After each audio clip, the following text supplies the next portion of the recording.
Осыдан 30 жыл бұрын солтүстік қазақстандық археолог, тарих ғылымдарының докторы Виктор Зайберт энеолит кезеңіне жататын Ботай қонысын ашқан. Бұл жаңалық ежелгі әлемнің дамуы туралы түсінікті өзгертті. Ботай ежелгі еуразиялық жылқышылардың бірегей қонысы. Бұл мәдениет біздің заманымызға дейін 5-4 ғасырларға тиесілі. Мұнда жүргізіліп жатқан зерттеулердің маңыздылығы Қазақстанның әлемдегі жабайы жануарлар, оның ішінде жылқы мен сиырлар жаппай қолға үйретілген негізгі орталықтардың бірі екендігімен байланысты.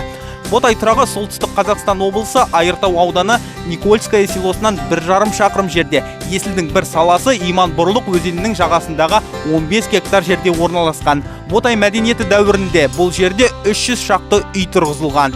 Ботай дәуірінің мәдени қабатына сүйек пен тастан жасалған 600 мыңнан астам бұйымдар, тас балталар мен пышақтар, жебе мен найзалардың бастары, сүйектен жасалған инелер, қыш ыдыстың бөлшектері және басқалары табылған. Ботай жылқысы феноменін зерттеу үшін солтүстік Қазақстан өңіріне Новосібір, Мәскеу, Англия мен Германияны ғалымдар келген.